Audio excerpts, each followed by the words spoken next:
tu dors, puis il y a une prière qui passe pendant que tu dors, est-ce que le jeûne est accepté? C'est quoi? Si tu es en train de dormir, mais on dirait qu'il y a la tête que tu l'entends pas. Tu es en train de dormir.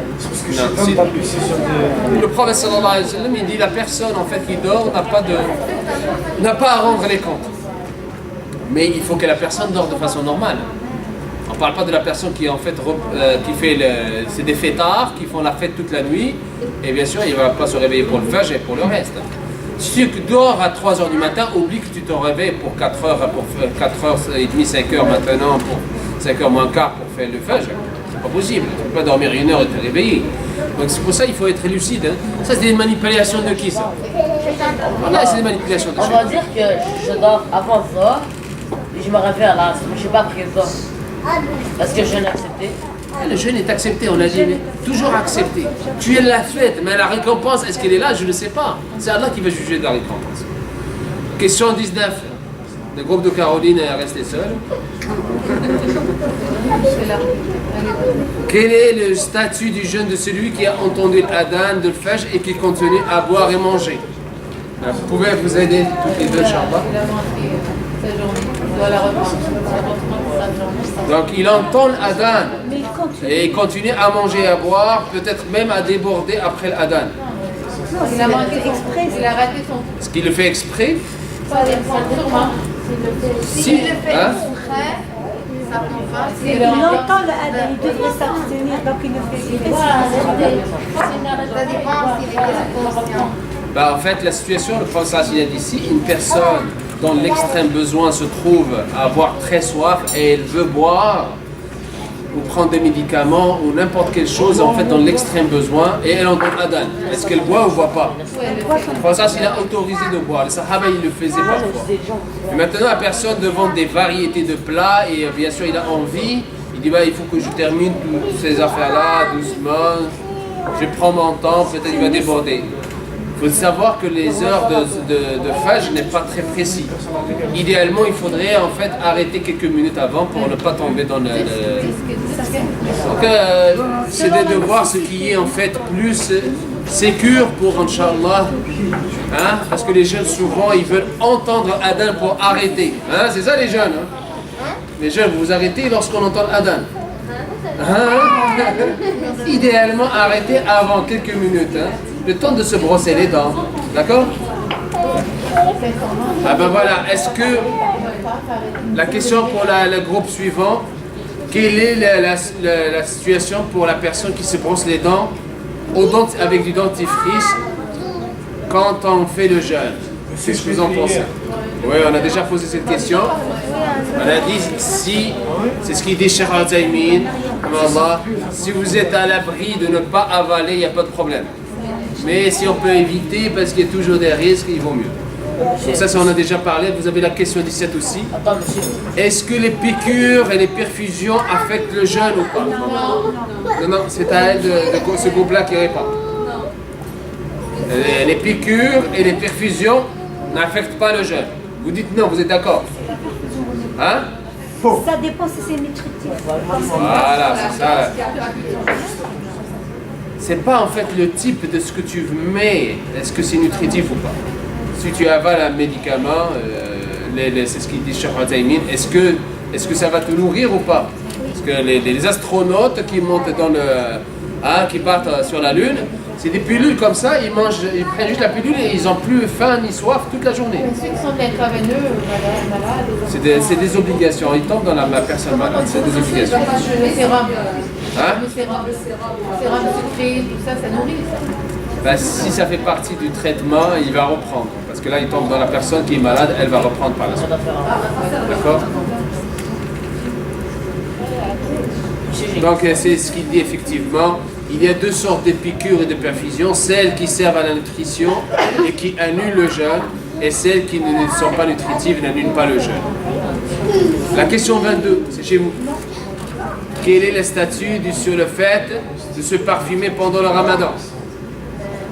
Alors vous avez deux situations. Est-ce que pendant le ramadan, il y a la mauvaise haleine, ça c'est connu pendant le ramadan. On peut plus ou moins se brosser, on vient de dire que c'est acceptable si on prend les précautions de ne pas avaler.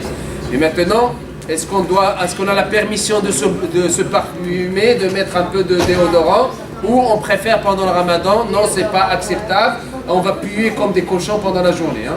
Qu'est-ce que vous acceptez? Vous choisissez? Oui. On ne doit pas sortir, tu parles pour les femmes, donc pour une femme qui va se parfumer et se mettre en fait les maquillages et sortir avec, bien sûr c'est interdit, même en dehors du ramadan, oui. Mais pour les femmes, un parfum juste pour que ça pue pas à la limite. Pas parfum. Écoute, tout le monde sue, hein, la sueur c'est humain. Le déodorant, oui. Donc il n'y a pas en fait d'interdiction, mais en fait, comme il dit, il n'y a pas de mal à se parfumer pendant le jeûne ou de se sentir un parfum, sauf en fait tout ce qui peut. C'est pas moins que d'habitude. Hein? Mais c'est bon. Les femmes, comme je disais, même en dehors du ramadan, il faut éviter de se parfumer pour sentir le parfum qui dégage par une femme. Mais si c'est des parfums ou des déodorants qui sont discrets, quoi, donc ça ne dérange pas, Inch'Allah. Quel est le... Oui?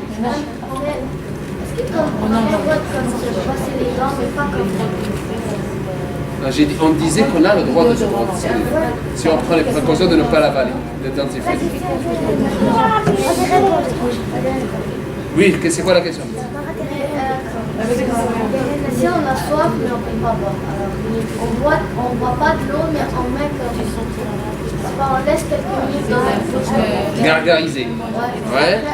C'est accepté, c'est accepté. Ouais. Alors je vous pose une question qui n'est pas dans la liste. Il y a en fait des gommes où il n'y a ni sucre ni rien du tout, c'est juste de la gomme. Est-ce qu'on a le droit de les prendre ces gommes-là? Je sais pas. Des gommes. Des gommes. On peut mâcher.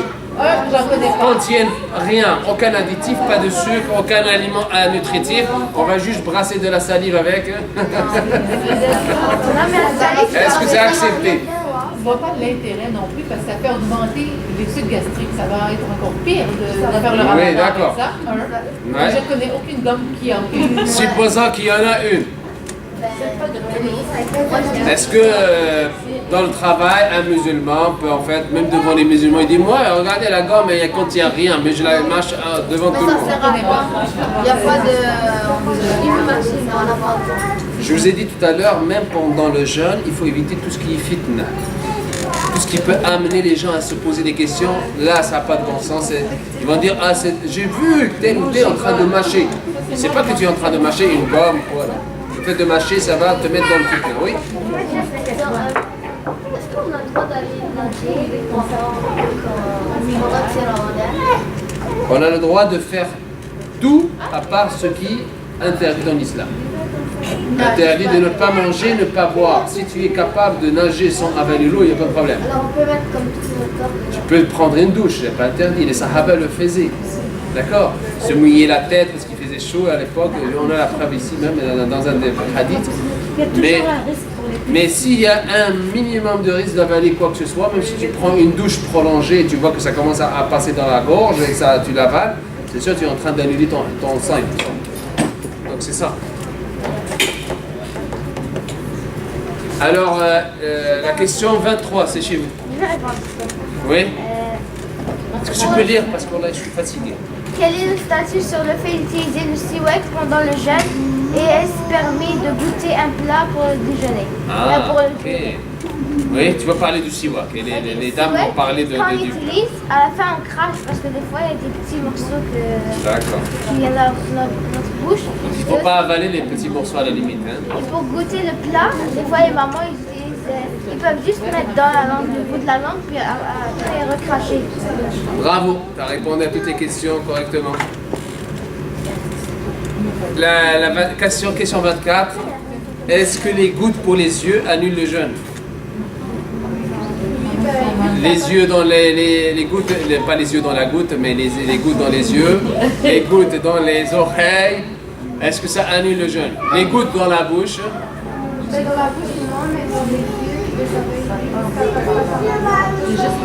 Tout passe par là. Tout ce qui passe de les narines, les yeux, tout communique avec la gorge. Les seules affaires qui ne communiquent pas, c'est les oreilles. Parce qu'elle est un... Hein? Ça communique avec les grands. Ça communique. Ben là, l'expérience qu'on a avec les gouttes, tu les sens. Tu mets des gouttes, ça sent, tu les goûtes. Donc, Parce que l'autre jour, on a vu comme un cours, là ils ont dit que c'était correct. oui, mais maintenant, est-ce que correct ou pas correct? Je vous dis en fait, voilà la situation. Est-ce que c'est acceptable ou pas? Je vous explique la situation. Tu vas mourir si tu ne le fais pas, c'est correct, mais si tu ne vas pas mourir, ben, laisse-le pour plus tard. Ben, en fait, Cheikh Ibn Uthaymin, il dit il n'y a pas de mal. Donc, celui. Ça, c'est Cheikh Ibn Baz.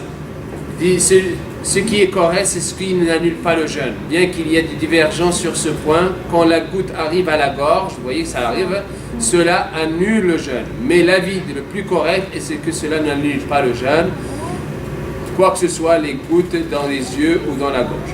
Que ce soit des gouttes. Donc là, vous savez, il y a une diversité entre les savants de l'islam. Lui, Cheikh Ibn Uthaymin, il dit il n'y a pas de problème. Même si ça passe dans l'air.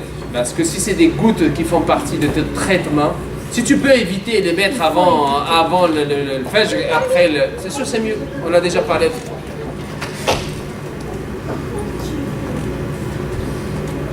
Ah, ça, on l'a vu la semaine dernière pour la personne qui vomit volontairement. Mais involontairement, il n'y a pas de problème. Oui, sœur Caroline, question 26. Est-ce qu'il est interdit de mettre du henné pendant le jeûne sur les cheveux ou autre? Non, c'est pas Il n'y a pas d'interdit, je pense que c'est évident. La question suivante, notre salive, est-ce que ça annule le jeûne? Non, ça annule pas, parce que c'est pas une matière. En fait, ce qui annule, c'est toute matière qu'on amène dans notre extérieur. Question 28, quel est le statut de celui qui mange, qui boit pendant le jeûne? Quelle est sa situation? Quel est en fait le statut de cette personne qui mange, qui boit pendant le ramadan? Non, c'est elle. Oui, oui. Ah, c'est. Oui, vas-y. Vas-y. On t'écoute.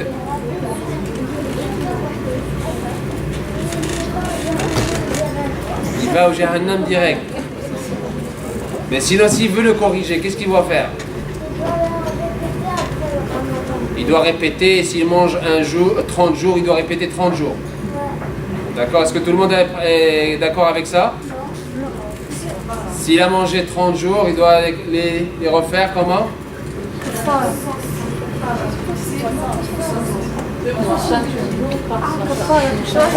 30 jours, il va les rembourser combien?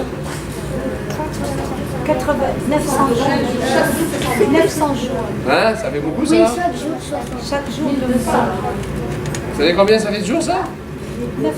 1800 jours. 1800 jours. Si t'as pas de... Il mange juste 5 jours, c'est une année. 5 jours, 6 jours, 6 jours c'est une année. Eh oui, s'il mange 6 jours, ça fait 6 fois 60, c'est 360. Et on mangeait 10 ans.